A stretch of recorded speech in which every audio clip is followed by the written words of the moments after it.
Finance वाला नया साल है जो जनवरी से दिसंबर नहीं, अप्रैल से मार्च तक चलता है। फरवरी में सरकार जो बजट पेश करती है ना, उस बजट में जिन भी बदलावों, स्कीम्स और नियमों का जिक्र होता है ना, वो सभी 1 अप्रैल से लागू होते हैं। कई ऐसे बदलाव भी होते हैं जो बजट में अनाउंस नहीं होते, लेकिन अलग अलग मंत्रालय और विभाग उन्हें लागू करते हैं। तो कैलेंडर पर 1 अप्रैल की तारीख लगते ही क्या क्या बदल जाएगा, आज के वीडियो में हम यही सब जानेंगे।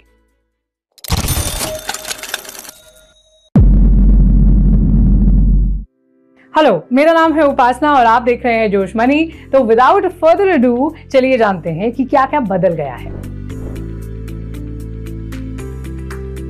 सबसे पहला बदलाव है पैन और आधार कार्ड को लिंक करने से जुड़ा। अब आधार को पैन से लिंक कराने की बात तो हम सालों से सुनते आ रहे हैं और सरकार भी तारीख पर तारीख बढ़ाती जा रही है, लेकिन अब इनकम टैक्स डिपार्टमेंट ने साफ साफ कह दिया है कि अगर 31 मार्च 2023 से पहले तक आधार को पैन से लिंक नहीं कराया तो पैन कार्ड काम करना बंद कर देगा। पैन कार्ड के काम बंद होने का मतलब समझते हैं? इसका मतलब कि पैसों से जुड़ा आपका कोई भी काम नहीं हो पाएगा। आपके बैंक से जुड़े काम अटक सकते हैं। हो सकता है कि आपका कहीं से आने वाला पेमेंट अटक जाए। वैसे आप केवल एक SMS भेजकर अपना पैन और आधार लिंक कर सकते हैं। So don't worry, मैसेज में आपको लिखना है UID पैन स्पेस आपके 12 डिजिट्स का आधार नंबर स्पेस आपका पैन नंबर और उसे भेज देना होगा 567678 या फिर 56161 पर। इसके लिए जरूरी है कि आपका एक ही मोबाइल नंबर पैन और आधार दोनों से रजिस्टर्ड हो। PF निकालने पर कितना टैक्स?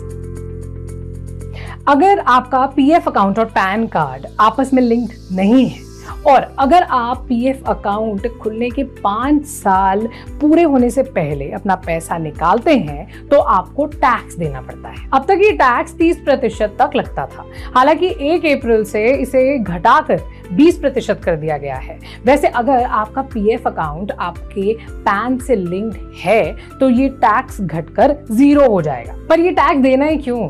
अपना PF अकाउंट पैन से लिंक कर लीजिए। इसके लिए आप 2 काम कर सकते हैं। एक तो अपने दफ्तर के अकाउंट्स डिपार्टमेंट में जाइए, वो आपका काम या तो करवा देंगे या आपको पूरी प्रोसेस बता देंगे, या फिर कंप्यूटर के साथ पहुंचिए EPFO की वेबसाइट पर। वहां लॉगिन कीजिए, अकाउंट मैनेजमेंट ऑप्शन में जाइए और वहां पर अपना KYC अपडेट कर दीजिए। इस एक्स्ट्रा टैक्स की टेंशन खत्म हो जाएगी। इनकम टैक्स का भी बदला मिजाज। तीसरा बदलाव है इनकम टैक्स से जुड़ा। 1 अप्रैल से new tax regime default tax regime हो जाएगा। पुराना वाला टैक्स सिस्टम भी चलता रहेगा, लेकिन सरकार ने नए टैक्स रिजीम में काफी प्रॉमिसिंग बदलाव किए हैं। टैक्स स्लैब्स बदल गए हैं। इसके साथ ही 3 लाख तक की इनकम अब टैक्स फ्री हो जाएगी। वहीं अगर आपकी टैक्सेबल इनकम 7 लाख रुपए तक की हो तो नए टैक्स रिजीम में आपको कोई टैक्स नहीं देना पड़ेगा। कंफ्यूज मत होइए, कमाई टैक्स फ्री होने और एक तय कमाई तक टैक्स नहीं लगने में थोड़ा अंतर है। वो अंतर अच्छे से समझने के लिए आप इनकम टैक्स पर हमारा वीडियो देख सकते हैं, लिंक हम आपको डिस्क्रिप्शन में प्रोवाइड कर देंगे। चैन से सोना है तो जाग जाओ। चौथा बदलाव सोने से जुड़ा। नींद वाला सोना नहीं, गोल्ड वाला सोना। सरकार ने साफ कर दिया है कि कोई भी सोने का गहना बिना 6 डिजिट के हॉलमार्क यूनिक कोड के बिना नहीं बेचा जा सकेगा।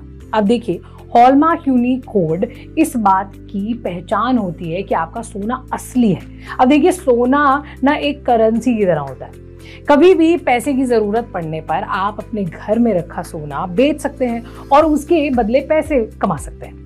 ऐसे में जरूरी है कि आप जो गहने खरीदें वो प्योर हो, वरना पुरानी बॉलीवुड फिल्मों वाला सीन हो जाएगा आपके साथ कि सोना बेचने गए और पता चला कि सोना तो नकली है। ये ना हो, इसीलिए सरकार सुनिश्चित करती है कि सोना असली हो। असली सोने की पहचान हॉलमार्क यूनिक ID यानी HUID से होती है। अब तक 4 डिजिट के HUID कोड के साथ भी सोना बिक रहा था, पर 1 अप्रैल से 6 डिजिट के HUID कोड वाला सोना ही बिकेगा। आप खुद भी सोने की शुद्धता की पहचान कर सकते हैं। आपको बस BIS Care ऐप डाउनलोड करना होगा। आप बोलेंगे कि भैया इतना लोड कौन ले? अब अपनी पूंजी लगाकर सोना खरीद रहे हैं, उसकी क्वालिटी जांचने के लिए इतना तो वे कर ही सकते हैं। BIS केयर ऐप पर आपको सोने पर लिखा HUID कोड डालकर उसे चेक करना है बस। बीमा पर भी लगेगा टैक्स। 1 अप्रैल 2023 के बाद से अगर आप कोई ऐसा इंश्योरेंस लेते हैं जिसका साल का प्रीमियम 5 लाख या उससे ज्यादा है, तो उस इंश्योरेंस पर मिलने वाली रकम पर भी आपको टैक्स देना पड़ेगा। हालांकि 31 मार्च 2023 या उससे पहले ली गई इंश्योरेंस पॉलिसीज पर यह नियम लागू नहीं होगा। पहले माना जा रहा था कि इंश्योरेंस पर टैक्स लगाने का ये नियम सरकार वापस ले लेगी, लेकिन सरकार इससे पीछे हटने को दिख नहीं रही है। फाइनेंशियल एक्सप्रेस ने सरकार के सूत्रों के हवाले से लिखा है कि जो लोग साल का 5 लाख इंश्योरेंस प्रीमियम में दे सकते हैं वो हाई नेटवर्थ वाले लोग ही होंगे। ऐसे में इस नियम का असर उन्हीं लोगों पर पड़ेगा जिनके पास खूब सारे पैसे हैं। आम जनता, खासकर मिडिल क्लास पर इसका असर नहीं होगा। सीनियर सिटीजन्स के लिए क्या बदलेगा? सीनियर सिटीजन सेविंग स्कीम में इन्वेस्टमेंट लिमिट 15 लाख से बढ़कर 30 लाख हो जाएगी। इस योजना में सीनियर सिटीजन्स को सालाना 8% इंटरेस्ट मिलता है।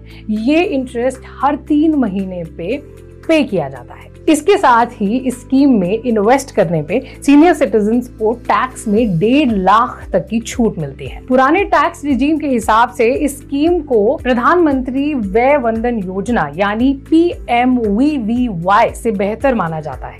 PMVVY में टैक्स पर छूट नहीं मिलती है। इसके साथ ही इस पर 7.4% इंटरेस्ट ही मिलता है। वहीं जहां SCSS का मैच्योरिटी पीरियड 5 साल है, PMVVY का मैच्योरिटी पीरियड 10 साल है। 2019 में शुरू हुई PMVVY स्कीम 1 अप्रैल से बंद हो जाएगी। इस योजना के तहत नए इन्वेस्टमेंट नहीं किए जा सकेंगे।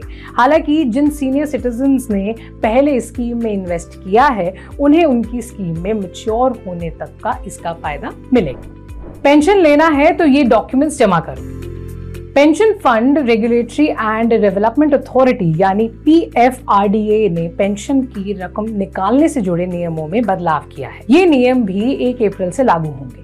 नए नियमों के मुताबिक पेंशन निकालने के लिए कुछ डॉक्यूमेंट्स को जमा करना जरूरी होगा। ये डॉक्यूमेंट्स होंगे PF विड्रॉल फॉर्म, एड्रेस और ID proof, bank account proof और permanent retirement account number card की कॉपी। इन डॉक्यूमेंट्स के बिना आप अपने पेंशन को निकाल नहीं पाएंगे। तो ये थे कुछ फाइनेंशियल बदलाव जो 1 अप्रैल से शुरू होने वाले हैं। इसके साथ ही आपको बता दें कि 1 अप्रैल से ये सारी गाड़ियां जिनकी रजिस्ट्रेशन कैंसिल हो जाएगी वो है 15 साल पुरानी। तो अगर आपकी 15 साल पुरानी गाड़ी है, प्लीज नोट करें, ये रूल कमर्शियल और पर्सनल दोनों तरह की गाड़ियों पर लागू होगा। और अगर आपके पास या आपके किसी जानने वाले के पास ऐसी कोई गाड़ी हो तो उनको ये जरूर बता देना। इसके साथ ही 1 अप्रैल से महिला बचत पत्र योजना शुरू होने वाली है, जिसमें पैसा जमा करने पर महिलाओं को फिक्स डिपॉजिट से ज्यादा इंटरेस्ट मिलेगा। इस स्कीम को डिटेल में समझना है तो डिस्क्रिप्शन में दिए लिंक को फटाफट क्लिक कीजिए। अगर हमसे कुछ छूट गया हो तो आप कमेंट सेक्शन में बता दें और देखते रहिए जोश मनी। और हाँ, फाइनेंशियल वाला हैप्पी न्यू ईयर। आपका फाइनेंस हमेशा ट्रैक पर बना रहे। शुक्रिया।